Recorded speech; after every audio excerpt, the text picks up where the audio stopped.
Welcome to my channel JK tutorial. हम कर रहे थे क्लास 8 की साइंस का चैप्टर 12 दैट इज़ फ्रिक्शन, जो कि हम कंप्लीट कर चुके हैं। आज हम डिस्कस करने वाले हैं उसके टेक्सचुअल क्वेश्चंस के बारे में। लेकिन उससे पहले जो मेरे चैनल पे न्यू है, मेरी वीडियो को फर्स्ट टाइम देख रहे हैं, वो प्लीज़ इसे सब्सक्राइब करना ना भूलें। चलिए स्टार्ट करते हैं। फर्स्ट ऑफ ऑल आपका क्वेश्चन नंबर 1 जो है वो फिल इन द ब्लैंक्स हैं। फर्स्ट पार्ट में आपको बोला गया है friction opposes the dash between the surface in contact with each other. जो फ्रिक्शन है वो अपोज करती है, किसको रोकती है, किसके अपोजिट चलती है फ्रिक्शन। जब वो दो सरफेस के कांटेक्ट में होती है तो फ्रिक्शन हमेशा किसको रोकती है, मोशन ऑफ ऑब्जेक्ट को, इसलिए इसका आएगा मोशन। ठीक है। Friction depends on the dash of surface.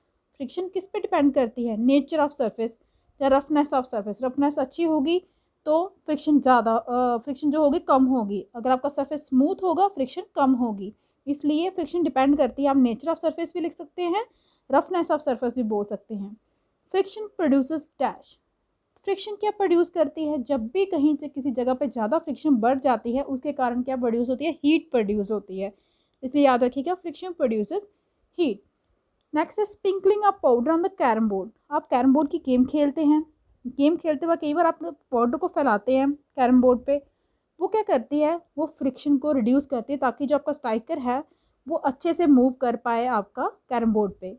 तो यहाँ पे आएगा रिड्यूस करती है फ्रिक्शन को। जो स्लाइडिंग फ्रिक्शन होती है वो हमेशा क्या होती है, स्टैटिक फ्रिक्शन से वो हमेशा कम होती है स्टैटिक फ्रिक्शन से, क्योंकि स्लाइडिंग फ्रिक्शन मीन्स फ्रिक्शन कम है, ईजिली स्लाइड कर रहा ऑब्जेक्ट। लेकिन स्टैटिक फ्रिक्शन का क्या मतलब है कि ऑब्जेक्ट मूव ही नहीं कर रहा, ऑब्जेक्ट रेस्ट में है, इसलिए उसकी फ्रिक्शन क्या होगी, स्लाइडिंग फ्रिक्शन से ज़्यादा होगी। नेक्स्ट क्वेश्चन नंबर 2 है।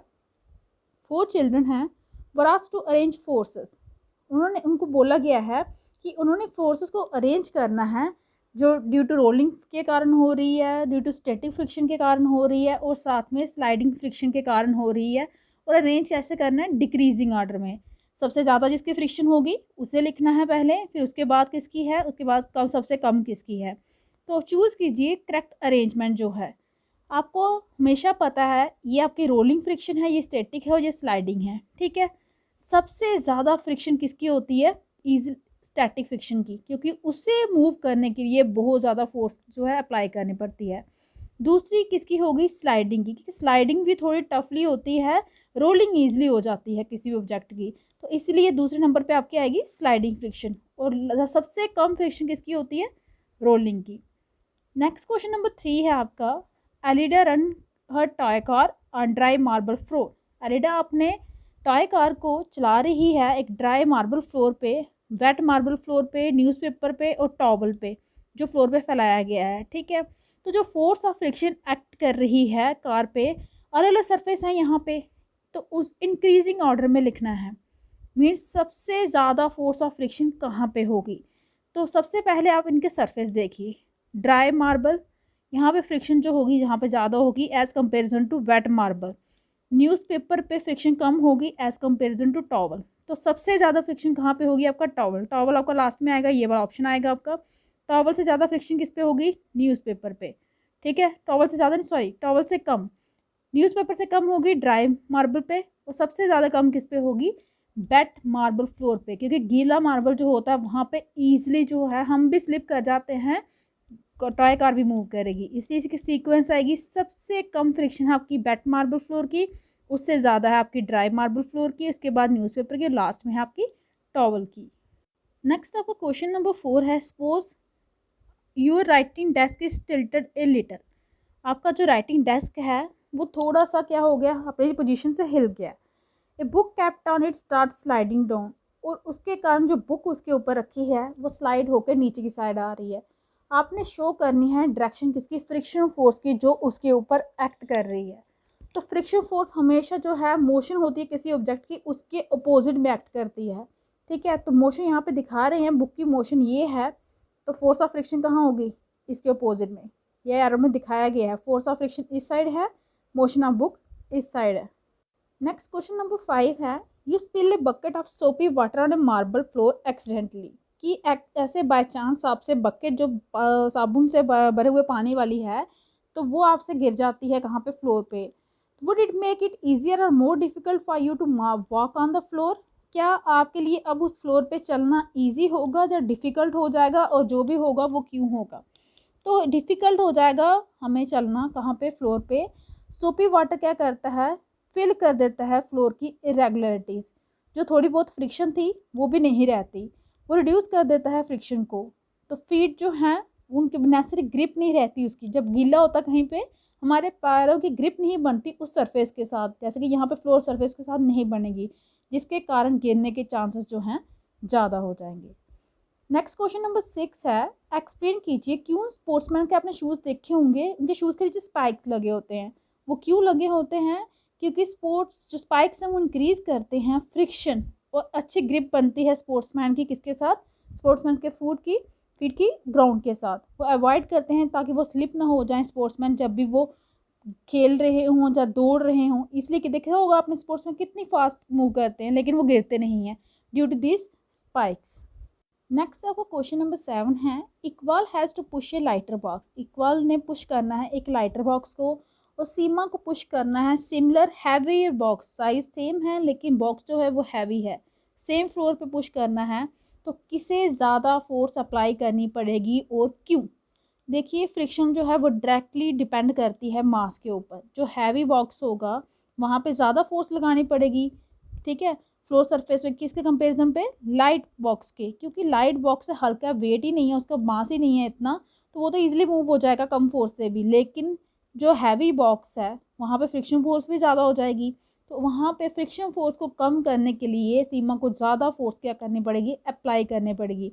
क्यों, will experience more opposite friction force, क्योंकि हमें फ्रिक्शन फोर्स को अगर कम करना हो तो उससे ज़्यादा फोर्स अप्लाई करनी पड़ती है, तो इसीलिए सीमा को अप्लाई करनी पड़ेगी लार्जर फोर्स।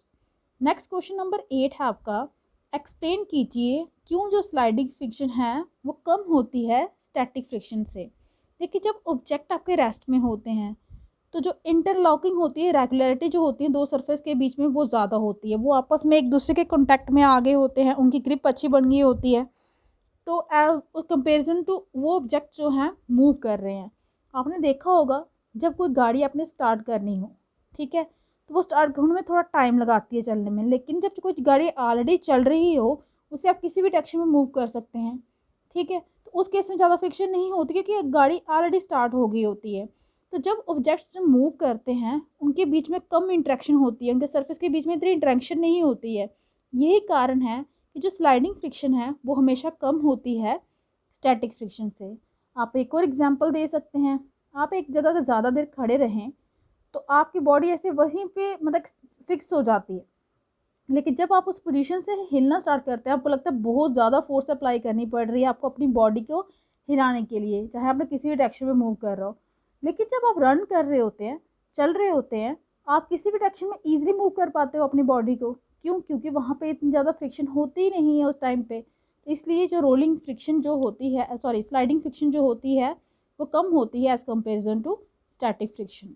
नेक्स्ट आपको क्वेश्चन नंबर 9 है, एग्जाम्पल देने हैं आपको ये शो करने के लिए कि फ्रिक्शन जो है वो आपका फ्रेंड भी है और फो भी है।